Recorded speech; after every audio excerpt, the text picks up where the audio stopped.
Hello everyone, मेरा नाम है शिवी और मैं आपके लिए लेकर आई हूँ पॉलिटी की एम लक्ष्मीकांत का 6th एडिशन की समरी, जिसमें हम ऑलरेडी प्रीएम्बल वाला पार्ट डिस्कस कर चुके हैं, सेलिएंट फीचर्स डिस्कस कर चुके हैं, इंपॉर्टेंट पार्ट्स क्या होते हैं, आर्टिकल्स क्या होते हैं, शेड्यूल्स क्या होते हैं, उसके बारे में हम डिस्कस कर चुके हैं। आज हम जो स्टार्ट करने वाले हैं वो है हमारा यूनियन और इट्स टेरिटरी के बारे में, जो आर्टिकल 1 से स्टार्ट होता है। तो आज से हमारे इम्पॉर्टेंट आर्टिकल्स और पार्ट स्टार्ट होने वाले हैं। इसके पहले वाले लेक्चर में हम लोगों ने प्रीएम्बल को डिस्कस किया था। प्रीएम्बल में हमने क्या क्या देखा था कि प्रीएम्बल में क्या क्या लिखा हुआ है, उसकी इंग्रेडिएंट्स क्या हैं, उसके कीवर्ड्स क्या हैं, प्रीएम्बल का सिग्निफिकेंस क्या है, प्रीएम्बल को identity card of the constitution क्यों बोलते हैं, प्रीएम्बल को होरोस्कोप ऑफ द कॉन्स्टिट्यूशन क्यों बोलते हैं। ठीक है, ये सब हम लोगों ने देखा था। प्रीएम्बल पार्ट है कि नहीं कॉन्स्टिट्यूशन का, ये भी हमने डिस्कस किया था। इसके हमने 3 केसेस डिस्कस किए थे, बेरुबारी केस, केशवानंदा भारती केस और LIC केस। तीनों केस के क्या रिजल्ट है, अगर आपने मेरा लास्ट लेक्चर देखा होगा तो आपको पता होगा, तो कमेंट बॉक्स में बताइए। अगर नहीं देखा है तो आप लेक्चर जाकर देख सकते हैं चैनल पर। मेरा चैनल का नाम है शिवी सिंघल। आप वहाँ पर प्लेलिस्ट बनी हुई है सबकी, पॉलिटी की 2 प्लेलिस्ट चल रही है। एक जो है वो डिटेल में एम लक्ष्मीकांत की प्लेलिस्ट है, एक जो है वो क्विक रिवीजन वाली पॉलिटी की प्लेलिस्ट है। तो आप दोनों वहाँ पे विजिट कर सकते हैं, आपको जो करना हो। अगर आप बिगिनर्स हो और अभी आपने स्टार्ट किया है पॉलिटी पढ़ना, तो आप ये वाली सीरीज़ देखिए। और अगर आपने एक बार पढ़ लिया, आपको सिर्फ जल्दी से रिवाइज़ करना है, तो आप रिवीजन वाली सीरीज़ को देखिएगा। ठीक है, चलिए नेक्स्ट हमने देखा था अमेंडेबिलिटी क्या होती है, प्रीएम्बल अमेंडेबल है या नहीं है। तो हमने देखा था 42nd कॉन्स्टिट्यूशन अमेंडमेंट एक्ट के थ्रू प्रीएम्बल को अमेंड कर दिया था, इसलिए अमेंडेबल है। चलिए अब ज़्यादा देर नहीं करते हुए हम स्टार्ट करते हैं यूनियन और इट्स टेरिटरी के बारे में। ठीक है, चलिए स्टार्ट करते हैं। देखो, हमारे यूनियन एंड इट्स टेरिटरी वाला जो पार्ट है वो पार्ट 1 में आता है। ठीक है, और इसके आर्टिकल जो है वो है 1 to 4। ये हमने फर्स्ट लेक्चर में डिस्कस किया था कि कौन से पार्ट। तो पार्ट 1 में आता है यूनियन एंड इट्स टेरिटरी और आर्टिकल 1 to 4। ठीक है, कॉन्स्टिट्यूशन का जो है वो यूनियन और इट्स टेरिटरी से डील करता है। अब देखो आर्टिकल 1 में क्या पहले बात तो हमारा जो कंट्री है वो यूनियन ऑफ स्टेट है, फेडरेशन ऑफ स्टेट नहीं है। ये चीज़ हमेशा याद रखना, क्या है हमारी कंट्री, यूनियन ऑफ स्टेट है। तो आर्टिकल 1 में ऐसा ही डिस्क्राइब किया है कि जो भारत हमारी, पहले तो नाम के ऊपर एक डिस्प्यूट था कि हमारी कंट्री का नाम क्या देंगे, इंडिया देंगे कि भारत देंगे। तो हमने दोनों को ही इंक्लूड किया है, मतलब इंडिया दैट इज़ भारत, और वो क्या है, एक यूनियन ऑफ स्टेट है, फेडरेशन ऑफ स्टेट नहीं है जैसे कि यूएसए में है। यूएसए में फेडरेशन ऑफ स्टेट है क्योंकि वहाँ पे अलग अलग स्टेट्स आपस में मिलकर कंट्री बनाए, लेकिन हमारे यहाँ तो पूरी कंट्री थी और उसको हमने अलग अलग स्टेट्स में डिवाइड किया है। इसलिए याद रखना हमेशा हमारी जो कंट्री है वो यूनियन ऑफ स्टेट है। ठीक है, ये जो जैसे मैंने बोला कि हमारी कॉन्स्टिट्यूशन असेंबली में डिस्कशन हुआ था कि नेम कौन सा सजेस्ट किया था। कुछ लोग बोलते थे भारत, कुछ लोग बोलते थे इंडिया, इसलिए कॉन्स्टिट्यूशन असेंबली ने India that is Bharat adopt किया। पहला तो आर्टिकल में यही लिखा हुआ है कि नाम क्या है हमारी कंट्री का, तो इंडिया दैट इज़ भारत है, और हमारी जो कंट्री है वो यूनियन ऑफ स्टेट है। सेकेंड चीज़ जो है वो क्या है, हमने यूनियन को कैसे डिस्क्राइब किया है।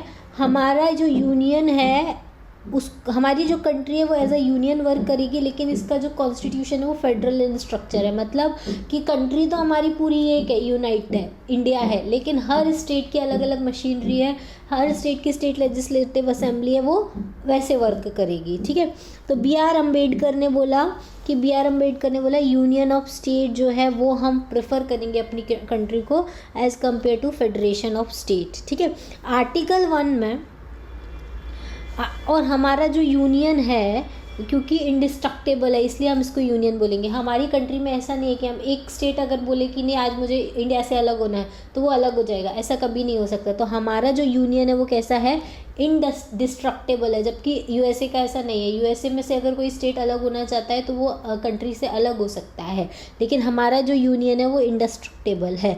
तो आर्टिकल 1 के अकॉर्डिंग टेरिटरी ऑफ इंडिया जो है उसको 3 कैटेगरी में डिवाइड किया गया है। टेरिटरी ऑफ इंडिया में क्या क्या आता है, एक तो टेरिटरी ऑफ स्टेट्स आते हैं, दूसरा यूनियन टेरिटरीज आती है जो डायरेक्टली सेंट्रल के कंट्रोल में होती है, तीसरा वो टेरिटरीज आती है जिसको गवर्नमेंट ऑफ इंडिया फ्यूचर में एक्वायर कर सकती है। तो टेरिटरी ऑफ इंडिया एक काफ़ी ब्रॉड टर्म है जिसमें स्टेट्स को भी कंसिडर किया है, यूटीज़ को भी कंसिडर किया है, और फ्यूचर में आने वाली टेरिटरीज़ को भी कंसिडर किया है, ठीक है। अभी हमारे जो कंट्री में स्टेट्स हैं वो कितने हैं, 20 at present there are 28 states and 9 UTs. 28 state इस 9 यूटीज़ इस हिसाब से बोल रहे हैं कि जम्मू एंड कश्मीर जो है अब वो यूटी बन गई है, लेकिन अब एक और नया एडिशन हुआ है जिसमें 28 स्टेट्स हैं और 8 यूटीज़ हैं। आप बोलोगे 8 यूटीज़ कैसे हैं मैम, तो दमन and Diu plus Dadra and Nagar Haveli इन दोनों को मर्ज कर दिया है, तो अब ये एक सिंगल यूटी हो गई है। इस वजह से टोटल कितनी यूटीज़ हैं, 8 यूटीज़ हैं, ठीक है। तो कौन कौन सी यूटीज़ है आप वो देखिएगा, आपको पता होगा, ज्योग्राफी का चैप्टर है वो। चलिए आगे हम देखते हैं कि how ever special provision under part 21 applicable to the states of Maharashtra, Gujarat, Nagaland, Assam, Manipur, Meghalaya, Mizoram, Arunachal Pradesh, Goa, Karnataka override the general provision relating to the state as a class। इसका नहीं है। अब देखो ये दो, अभी तक हमने आर्टिकल 1 में क्या क्या देख लिया, एक तो हमारी टेरिटरी का नाम देख लिया कि नेम क्या है हमारी टेरिटरी का, दूसरा हमारी जो कंट्री है वो यूनियन ऑफ स्टेट है, और क्या है इंडिस्ट्रक्टेबल है, ठीक है, इंडिस्ट्रक्टेबल है। प्लस हमने देख लिया कि हमारी जो कंट्री है वो क्या है, टेरिटरी ऑफ इंडिया है, ठीक है। टेरिटरी ऑफ इंडिया में एक ब्रॉड टर्म है, देखो टेरिटरी ऑफ इंडिया जो है एक वाइडर एक्सप्रेशन है देन यूनियन ऑफ इंडिया। हम क्या प्रेफर करेंगे, टेरिटरी ऑफ इंडिया प्रेफर करेंगे हमेशा, क्योंकि जो टेरिटरी ऑफ इंडिया है उसमें स्टेट्स भी आते हैं, यूटीज़ भी आती हैं और फ्यूचर में एक्वायर की गई टेरिटरीज भी आती हैं। लेकिन यूनियन ऑफ इंडिया में सिर्फ क्या होते हैं, ओनली स्टेट्स आते हैं, ठीक है। तो यूनियन टेरिटरीज और सब कुछ, इसलिए union territories and acquired territories on the other hand are directly administered by the central government. जो भी यूटीज़ होंगी और जो भी टेरिटरी गवर्नमेंट एक्वायर करेगी ये डायरेक्टली किसके कंट्रोल में होती है, सेंट्रल गवर्नमेंट में के अंडर में कंट्रोल में होती है। Being a sovereign state India can acquire, हाँ अब देखो एक और चीज़ समझो, हमारी इंडिया इंडिपेंडेंट है, ठीक है, हमारे ऊपर किसी का कंट्रोल नहीं है। इंडिया कभी भी चाहे तो कोई भी फॉरेन टेरिटरी को एक्वायर कर सकती है, लेकिन अपने इंटरनेशनल लॉज के अकॉर्डिंग, ठीक है। सीसेशन मतलब किसी की सेसेशन कर सकती है। सेशन मतलब क्या होता है, किसी भी चीज़ को एक्वायर कर सकती है, किसी भी फॉरेन टेरिटरी को एक्वायर कर सकती है, या तो कोई ट्रीटी करके या परचेज कर सकती है, या कोई कंट्री हमको गिफ्ट में दे दे, या हम लीज पे ले ले, या प्लेबिसाइट हो मतलब वहाँ के लोग मिलकर डिसाइड कर ले कि नहीं हमको इंडिया के साथ रहना है, तो ऐसे करके हम इंडिया उसको अपने कंट्री में मिला सकते हैं। जैसे कि क्या हुआ था, इंडिया ने 7 फॉरेन टेरिटरीज़ को एक्वायर किया था आफ्टर इंडिपेंडेंस। कौन कौन सी थी, Dadra and Nagar Haveli, Goa, Daman and Diu, Pondicherry या पुडुचेरी, फिर सिक्किम जो था वो चोग्याल डायनेस्टी के अंडर में था। इन सबको हमने बाद में एक्वायर किया आफ्टर इंडिपेंडेंस, ठीक है। तो कोई भी टेरिटरी अगर वहाँ पे चाहे तो उसको एक्वायर कर सकती है, या तो पुलिस एक्शन के थ्रू या फिर गिफ्ट के थ्रू, या जो भी ट्रीटी वगैरह। अब देखिए ये तो आर्टिकल 1 में हो गया। अब आर्टिकल 2 हमको क्या करता है, ये पार्लियामेंट को एम्पावर करता है कि empowers the parliament to admit into Union of India or establish new state on such term condition as it thinks fit। मतलब आर्टिकल 2 ये बोलता है पार्लियामेंट के पास पावर है कि वो किसी भी स्टेट को यूनियन ऑफ इंडिया में एडमिट कर सकती है, मतलब नए स्टेट को ज्वाइन कर सकती है यूनियन ऑफ इंडिया के साथ, और चाहे तो नए स्टेट्स को भी इस्टेब्लिश कर सकती है। अब आर्टिकल 2 में तो ये समझ में आ गया कि पार्लियामेंट को पावर दी है कि वो नए स्टेट को एडमिट कर सकती है यूनियन ऑफ इंडिया में। पर आर्टिकल 2 जो होता है वो 2 पावर देता है पार्लियामेंट को। कौन कौन सी 2 पावर है, पहली पावर तो है power to admit into the union of India new states को एडमिट कर सकती है।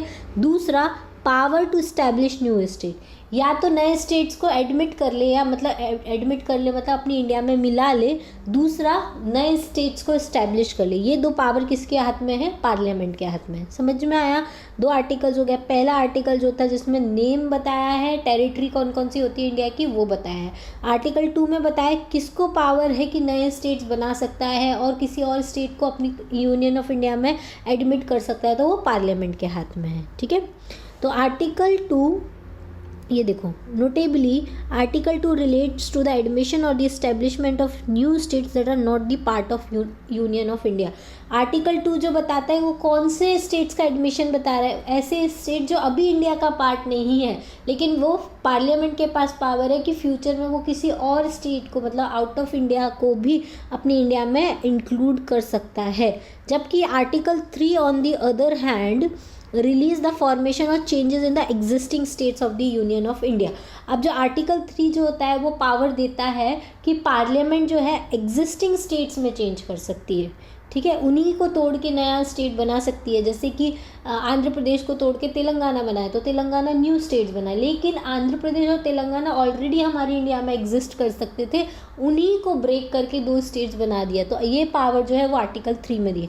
अच्छा, डिफरेंस समझो, आर्टिकल 2 में क्या पावर दी है और आर्टिकल 3 में क्या पावर दी है। आर्टिकल 2 में बोला है कि नए स्टेट्स को एडमिट कर सकती है यूनियन ऑफ इंडिया में, मतलब जो इंडिया के बाहर वाले, मान लो कि बांग्लादेश का कोई छोटा सा पोर्शन है, उसको हमारी इंडिया में इंक्लूड कर सकती है। अगर वहाँ पे मान लो हिंदू पॉपुलेशन ज़्यादा है या वहाँ के लोग चाहते हैं इंडिया में, इंडिया के अंदर मिलना चाहते हैं, इंडिया के साथ रहना चाहते हैं, तो वहाँ के वो जो प्रॉपर्टी का हिस्सा है उसको हम एज अ न्यू स्टेट बना सकते हैं। ये पावर जो दी है आर्टिकल 2 में दी है, ठीक है। आर्टिकल 3 में ये पावर दी है कि जो एग्जिस्टिंग स्टेट्स हैं उसी को हम चेंज कर सकते हैं। वो पावर किस में दी है, आर्टिकल 3 में दी है। तो समझ में आया आर्टिकल 2 और आर्टिकल 3 में क्या डिफरेंस है। तो article 3 deals with the internal readjustment of the territories of the constitution states of the union of India. Article 3 के अकॉर्डिंग हम क्या कर सकते हैं, जो भी हमारा अभी, जैसे अभी हमारा जो कंट्री है जिसमें जितने स्टेट्स हैं उनको पार्लियामेंट अभी भी चाहे तो 28 स्टेट की जगह 38 स्टेट्स बना सकती है, चाहे जो 28 स्टेट का 18 स्टेट कर सकती है, कितने भी नंबर बढ़ा सकती है, कितने भी नंबर घटा सकती है, वो किसके हाथ में होता है, पार्लियामेंट के हाथ में होता है। वो आर्टिकल 3 में मेंशन किया हुआ है। समझ में आया। तो आर्टिकल, ये देखिए यही चीज़ लिखिए, article 3 authorise the parliament to form a new state by separation of territory from any state. कोई भी स्टेट या यूटीज़ को अलग करके नया स्टेट फॉर्म कर सकती है, एरिया को इंक्रीज़ कर सकती है, किसी भी स्टेट के एरिया को डिक्रीज़ भी कर सकती है, बाउंड्रीज़ को चेंज कर सकती है और नेम चेंज कर सकती है। तो ये किस आर्टिकल में दिया हुआ है, आर्टिकल 3 में दिया है। अच्छा, अब ये तो सब कर सकती है पार्लियामेंट, लेकिन ये सब करने के लिए भी 2 कंडीशन लिखी हुई हैं हमारे कॉन्स्टिट्यूशन में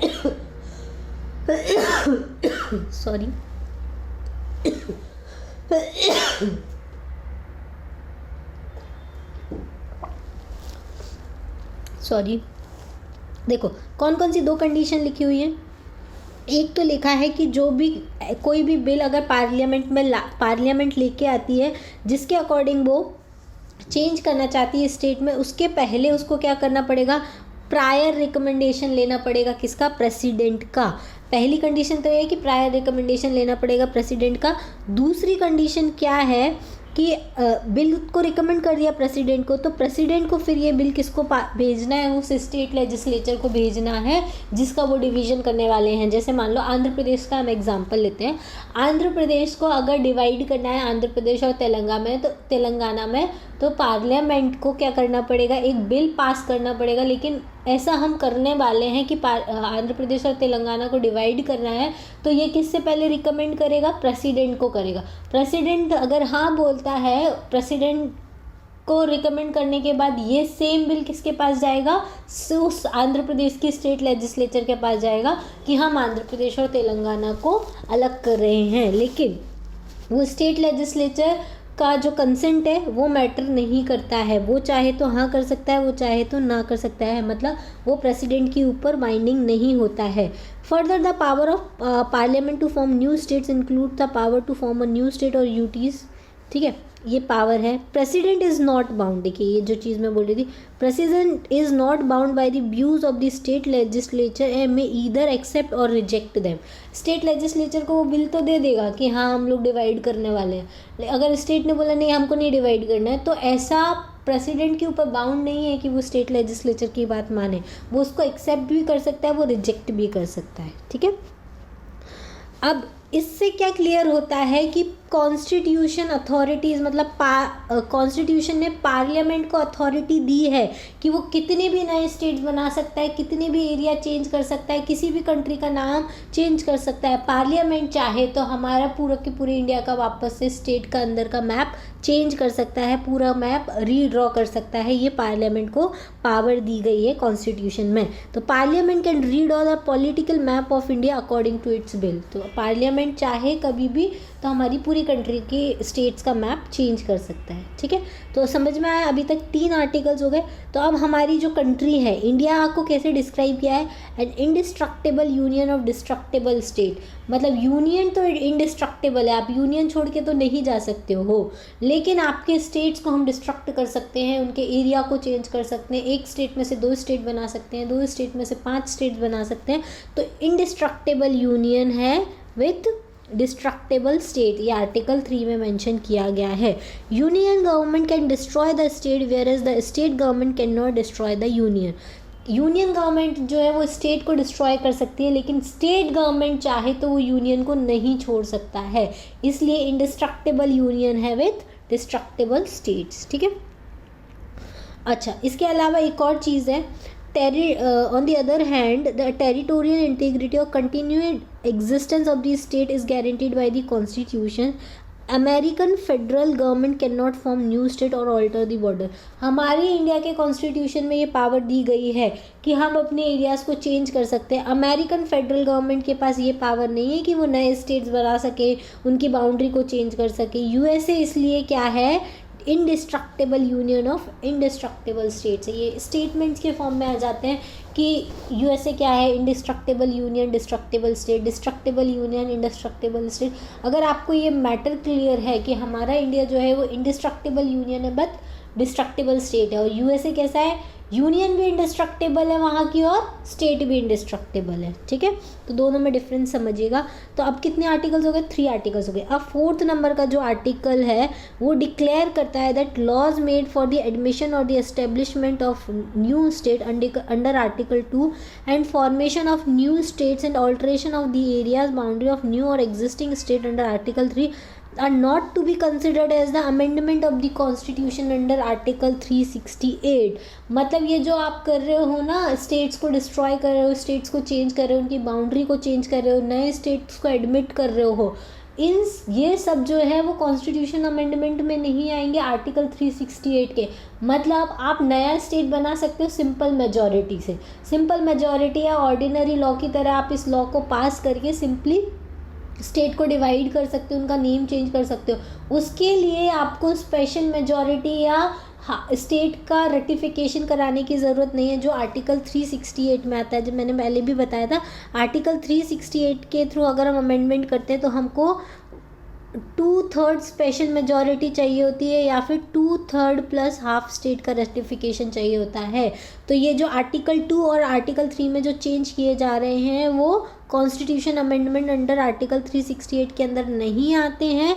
इसका मतलब इन लॉज को हम सिंपल मेजॉरिटी से पास करा सकते हैं। तो सिंपल मेजॉरिटी से ही पास हो जाता है, नया स्टेट बनना है या नहीं बनना है।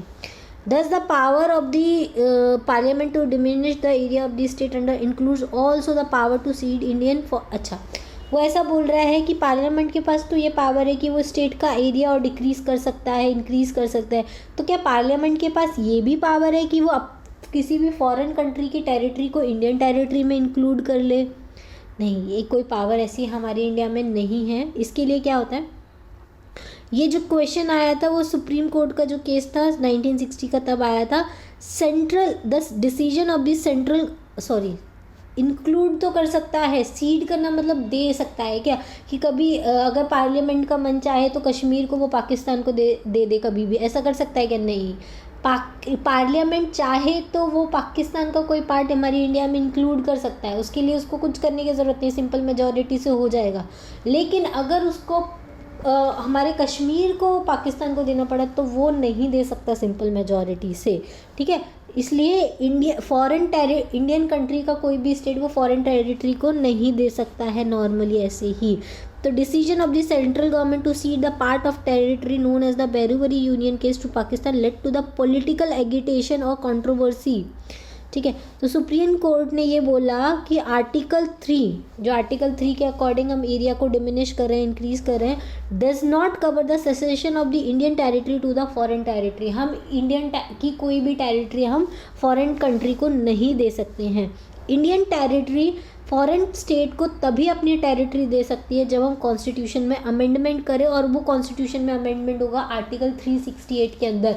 मतलब अगर इंडिया को अपनी कोई टेरिटरी फॉरेन कंट्री को देनी है तो उसको क्या करना पड़ेगा, स्पेशल मेजॉरिटी चाहिए पास कराने के लिए। लेकिन अगर किसी कंट्री की टेरिटरी इंडिया में इंक्लूड करनी है तो वो सिंपल मेजॉरिटी से हो सकती है। समझ में आया? मतलब दूसरों की चीज़ हम इजीली ले सकते हैं पर अपनी चीज़ हम इजीली दे नहीं सकते हैं, वैसा प्रोविज़न है। ठीक है, इतना समझ में आया। उसके बाद सुप्रीम कोर्ट ने 1969 में ये भी रूल आउट किया कि जो सेटलमेंट है बाउंड्री डिस्प्यूट का बिटवीन इंडिया और किसी भी कंट्री के साथ, उसके लिए कॉन्स्टिट्यूशनल अमेंडमेंट की ज़रूरत नहीं है।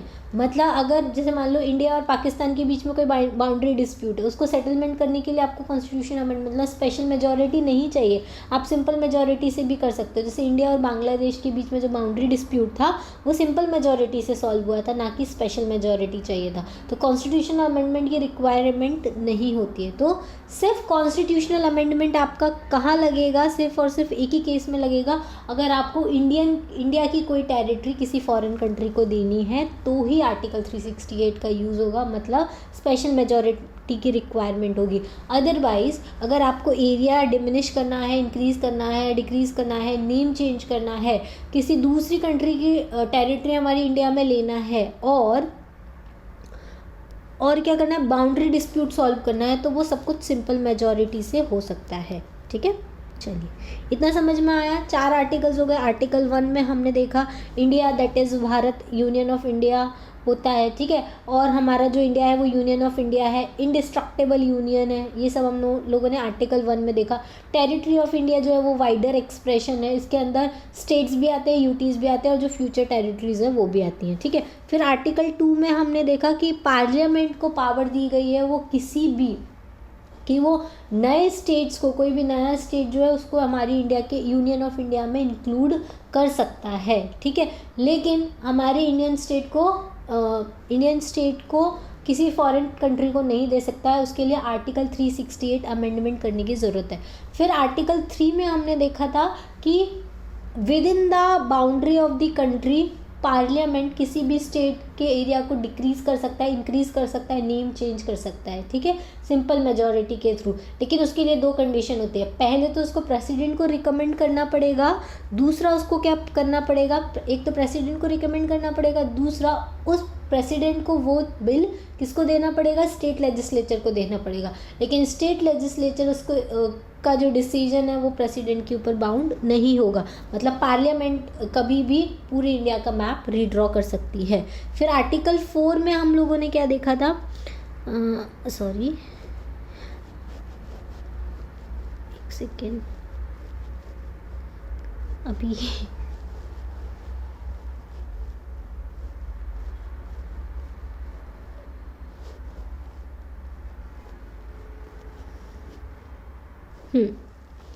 और आर्टिकल 4 ये बताता है कि declares that the law made for the admission और establishment of new state and formation. अच्छा, आर्टिकल 4 ओके, आर्टिकल 4 ये बताता है कि जो आर्टिकल 2 और आर्टिकल 3 के अकॉर्डिंग हम जो चेंज कर रहे हैं एरिया में, वो सब कुछ कॉन्स्टिट्यूशन अमेंडमेंट एक्ट आर्टिकल 368 के अंडर में नहीं आता है। ठीक है, ये चारों आर्टिकल हो गए। अब हमने क्या किया था, बांग्लादेश के साथ कुछ टेरिटरीज़ को एक्सचेंज किया था, उसके लिए अब देखो यहाँ पे हमने टेरिटरीज़ को एक्सचेंज किया है, तो ये कौन सा अमेंडमेंट होगा, ये इसमें अमेंडमेंट लगेगा, तो कॉन्स्टिट्यूशन अमेंडमेंट होगा, इसलिए आर्टिकल 368 के थ्रू हम अमेंडमेंट करेंगे। तो 100 कॉन्स्टिट्यूशन अमेंडमेंट एक्ट 2015 में क्या किया था हमने, इंडिया और बांग्लादेश में आपस में टेरिटरीज़ को एक्सचेंज किया था। कुछ टेरिटरीज़ उन्होंने हमारी ले ली थी, कुछ हमने उनकी ले ली थी। ठीक है, जैसे India transferred 111 enclave to Bangladesh, India ने 111 एनक्लेव्स दे दिए थे बांग्लादेश को, जबकि बांग्लादेश ने 51 एनक्लेव्स दे दिए थे इंडिया को। ठीक है, तो इसके लिए अमेंडमेंट की रिक्वायर्ड थी। तो अमेंडमेंट कौन सा हुआ, 100 कॉन्स्टिट्यूशन अमेंडमेंट एक्ट अमेंडमेंट आया 2015 में आया। ठीक है, अब देखो इंडिया और बांग्लादेश, अच्छा आपको पता होना चाहिए कि बांग्लादेश जो है और इंडिया जो है उन दोनों सबसे ज़्यादा लॉन्गेस्ट बाउंड्री शेयर करते हैं। इंडिया और बांग्लादेश की जो बाउंड्री है वो है 4096 किलोमीटर। सबसे ज़्यादा इंडिया बांग्लादेश के साथ बाउंड्री शेयर करता है, उसके बाद चाइना के साथ करता है। ठीक है, तो अब क्या हुआ, जो डिस्प्यूट्स आया था, बाउंड्री डिस्प्यूट जो आया था रेड क्लिफ लाइन के ऊपर जो इंडिया और बांग्लादेश के बीच में बनाई गई है, तो उस चीज़ को, अब देखो बाउंड्री डिस्प्यूट था, बाउंड्री डिस्प्यूट सॉल्व करने के लिए हम लोग को अमेंडमेंट की ज़रूरत नहीं थी, इसलिए this agreement was not ratified as it involve the inter alia transfer of territory which requires the constitutional amendment. सब टेरिटरी को जब आपको एक्सचेंज करना होगा तो कॉन्स्टिट्यूशन अमेंडमेंट लगेगा, लेकिन बाउंड्री डिस्प्यूट के लिए आपको कॉन्स्टिट्यूशन अमेंडमेंट नहीं लगेगा। ठीक है, यही इसमें था। अब हम पढ़ेंगे evolution of states and UTs. अभी तक आपको समझ में आ गया आर्टिकल 1 से आर्टिकल 4 तक क्या क्या था, आर्टिकल 1 में क्या था, आर्टिकल 2 में क्या था, आर्टिकल 3 में क्या था, आर्टिकल 4 में क्या था, वो आपको देखना है। अब हमको देखना है कि क्या जब हमारी कंट्री इंडिपेंडेंट हुई थी तब कितने स्टेट्स थे, तब कितनी यूटीज़ थी, और आज कितने स्टेट्स हैं, आज कितनी यूटीज़ हैं, और ये कैसे बना। ठीक है, तो स्टार्टिंग से लेके अब तक की जर्नी स्टार्ट करते हैं। पहले हम देखेंगे इंटीग्रेशन ऑफ प्रिंसली स्टेट। जैसा कि हमको पता है कि जब हमारी कंट्री इंडिपेंडेंट हुई थी तब हमारी कंट्री में बहुत सारे प्रिंसली स्टेट्स थे, क्योंकि ब्रिटिशर्स ने क्या किया था, प्रिंसली स्टेट्स को अलग छोड़ दिया था। फिर एक उन्होंने टेरिटरी जो बनाई थी जो ब्रिटिश पोजेशन में आती थी, मतलब जो ब्रिटिश के कंट्रोल में थी, जैसे कि कलकत्ता हुआ, बॉम्बे हुआ, मद्रास हुआ, फिर हमारा ये यूपी हुआ, ये सब किसके अंडर में आती थी, यूनाइटेड प्रोविंस जिसको बोलते थे उस टाइम पे, वो किसके अंदर में आती थी, ब्रिटिशर्स के अंदर में आती थी। सिर्फ जो कुछ प्रिंसली स्टेट्स थे वो नहीं आते थे। तो ऐसे कितने प्रिंसली स्टेट्स थे हमारी इंडिया में आज़ादी के टाइम पे, 552 प्रिंसली स्टेट्स थे। अब जो हमारे लीडर थे सरदार वल्लभ भाई पटेल, उन्होंने बोला अगर 552 प्रिंसली स्टेट्स हमारी कंट्री से अलग रहेंगे तो इनका और हमारी कंट्री तो कभी यूनाइट हो ही नहीं पाएगी। तो उन्होंने क्या किया, सारे प्रिंसली स्टेट्स को एग्री कर लिया और उनमें से 542 में से 549 ने इंडिया को ज्वाइन कर लिया।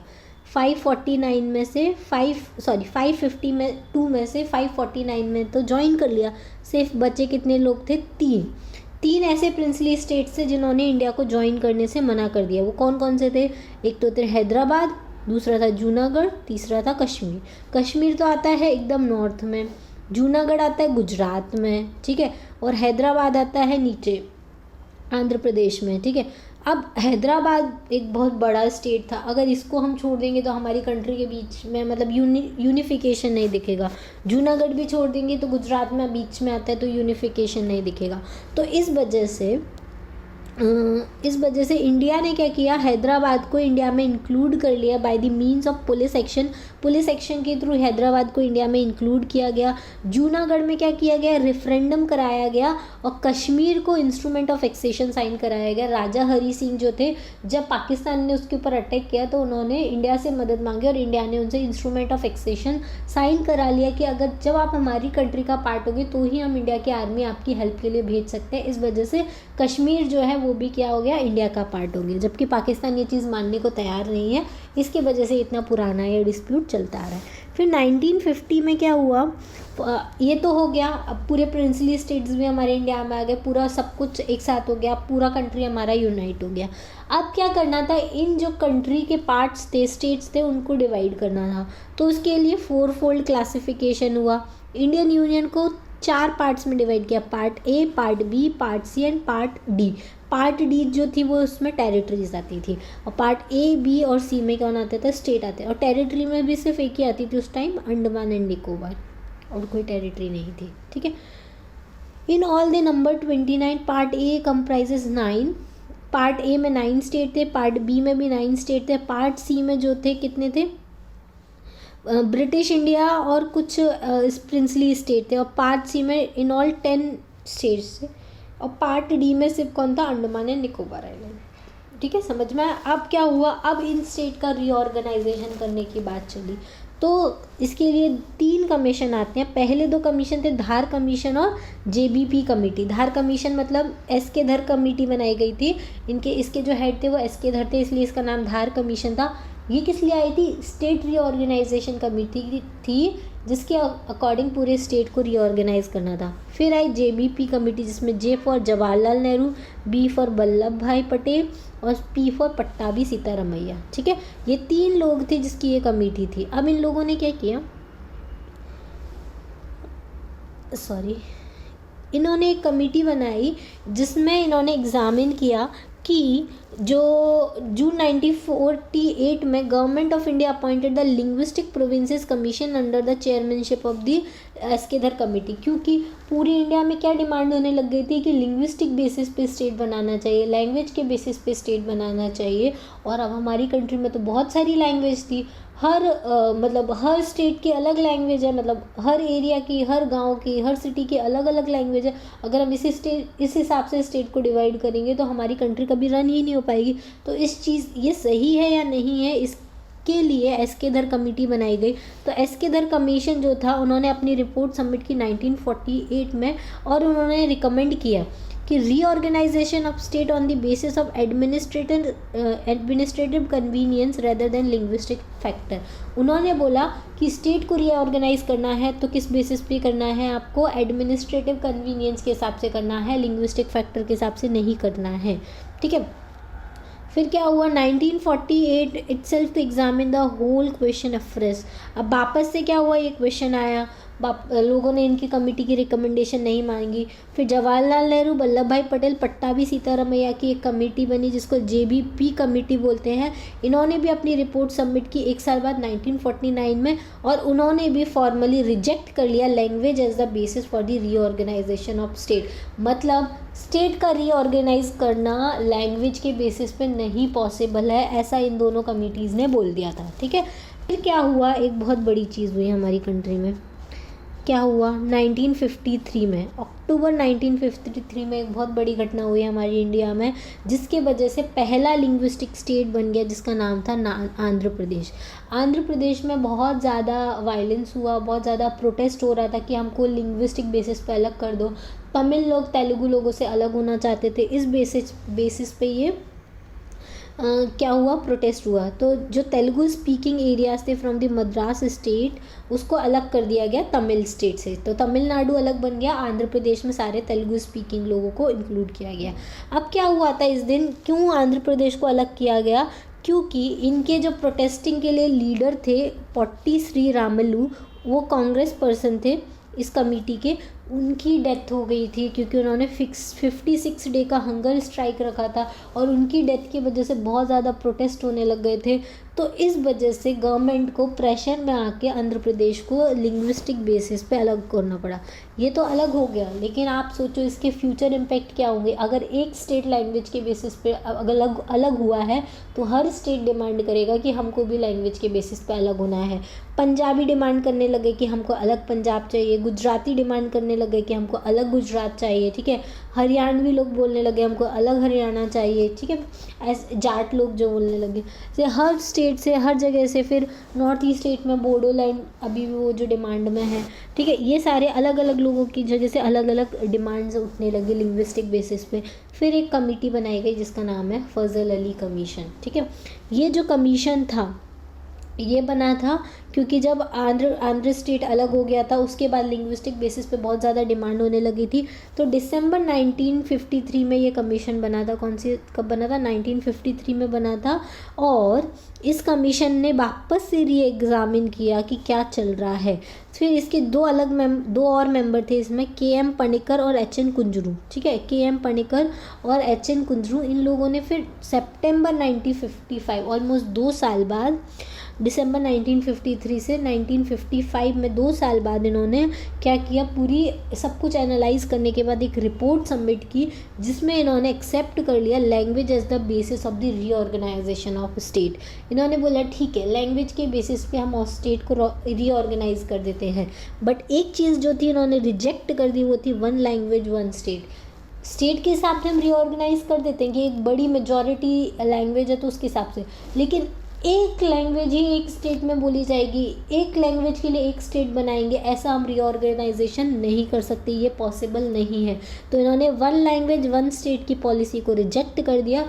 लेकिन हाँ, स्टेट का रीऑर्गेनाइजेशन कर सकते हैं लैंग्वेज के बेसिस पे, ये इन्होंने एक्सेप्ट कर दिया। और कुछ रिकमेंडेशन दिए पॉलिटिकल यूनिट्स को, और 4 मेजर फैक्टर जो थे वो इन्होंने इंक्लूड किए रीऑर्गेनाइजेशन ऑफ स्टेट्स में। पहला जो था preservation and strengthening of the unity and security of the country.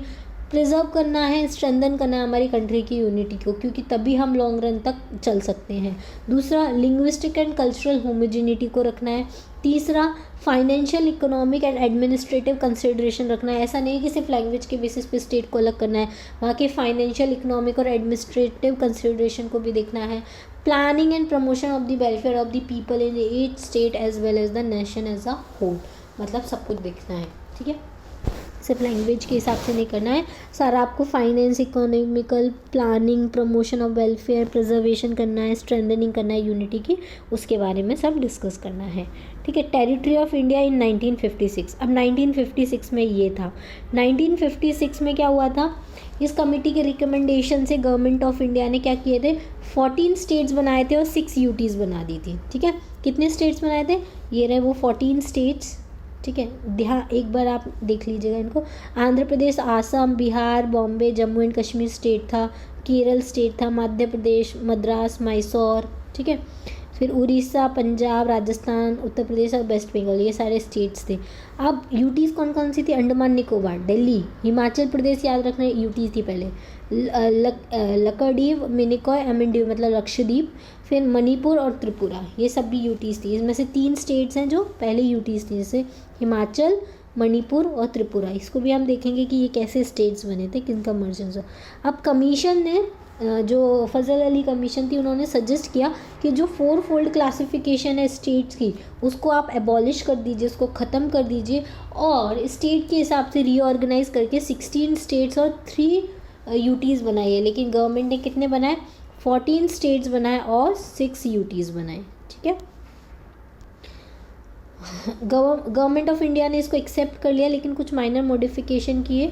और 7th कॉन्स्टिट्यूशन अमेंडमेंट एक्ट 1956, जो 7th कॉन्स्टिट्यूशन अमेंडमेंट एक्ट हुआ था 1956 का, उसके according part A, part B, part C, इन सबको एबॉलिश कर दिया, ठीक है। कुछ जो थे, मतलब जो part A, part B, part C के जो स्टेट्स थे, कुछ जो थे वो एडजेसेंट स्टेट्स के साथ सबमर्ज कर दिए, और कुछ को एज अ यूनियन टेरिटरी बना दिया। तो कितने हो गए टोटल, 14 स्टेट्स और 6 यूटीज़ बन गई थी 1 नवंबर 1956 के दिन, ठीक है। तो 1 नवंबर 1956 को 14 स्टेट्स और 6 यूटीज़ हमारी इंडिया में बनकर तैयार हो गई थी। अब स्टेट रीऑर्गेनाइजेशन एक्ट 1956 ने क्या किया था, new state of Kerala, established the new state of Kerala by merging the Travancore Cochin state with the Malabar district of Madras state and the Kasaragod of South Kannada. It merged the Telugu speaking area of Hyderabad state with the Andhra Pradesh to create the Andhra Pradesh state. ठीक है, ऐसे करके बहुत सारे states बन गए थे। केरला एक नया स्टेट बना था, मध्य भारत स्टेट बना था, जिसमें विंध्य प्रदेश स्टेट एंड भोपाल स्टेट को मर्ज करके मध्य प्रदेश स्टेट बनाया गया था। Similarly Saurashtra state and Kutch state into that of the Bombay state. पहले क्या था, महाराष्ट्र और गुजरात अलग अलग नहीं था, ये बॉम्बे स्टेट के अंदर में आता था, जिसमें महाराष्ट्र वाला पूरा रीजन और सौराष्ट्र कच्छ मतलब गुजरात वाला पूरा रीजन एक ही इसमें आता था, जिसको बॉम्बे प्रोविंस बोला जाता था, ठीक है। फिर Coorg state into Mysore state में मिक्स कर दिया था। पटियाला एंड ईस्ट पंजाब जो थे वो PEPSU into that of Punjab state में आते थे। अजमेर जो था वो राजस्थान में आता था। इस वजह से न्यू यूटीज़ बनी थी, वो थी लक्षद्वीप और detached from the Madras state. पहले मद्रास स्टेट में आया करती थी लक्षद्वीप, और फिर उसको एक सेपरेट यूनियन टेरिटरी बना दिया था। अब ये तो ठीक है, जब ये तो 1956 में जो नए स्टेट्स बने थे उनके बारे में। अब 1956 के बाद भी हमारे जो 14 स्टेट्स थे, 14 स्टेट से अब कितने स्टेट्स हैं, 28 स्टेट्स हैं और 8 यूटीज़ हैं। वहाँ तक की जर्नी को हम देखेंगे, ठीक है। चलिए, लेक्चर काफ़ी लंबा हो जाएगा, तो जो रीऑर्गेनाइजेशन ऑफ स्टेट है वो नेक्स्ट लेक्चर में देखेंगे, ठीक है। Thank you, thanks for watching. और अगर आपको ये वीडियो अच्छा लगा है तो प्लीज़ अपने फ्रेंड्स के साथ शेयर कीजिए, लाइक कीजिए और सब्सक्राइब कीजिए। और अगर कोई भी इशू आता है, कोई भी क्वेश्चन है, कोई भी डाउट है, तो आप कमेंट बॉक्स में मुझे मैसेज कर सकते हैं, मैं आपको रिप्लाई कर सकती हूँ। और जो भी क्वेश्चन पूछे गए हैं वीडियो के बीच में, आप उसका आंसर भी मुझे कमेंट बॉक्स में कर सकते हैं, ठीक है। तो ये सीरीज़ कंटिन्यू रहेगी, आप इसको देखते रहिए। और आपको रिवीजन सीरीज़ फॉलो करना है तो आप रिवीजन सीरीज़ में भी फॉलो कर सकते हैं। इसके अलावा तमिलनाडु हिस्ट्री की मेरी एक और सीरीज़ है इसी चैनल पे, आप अगर चाहें तो वो भी फॉलो कर सकते हैं, ठीक है। Thank you, thanks for watching.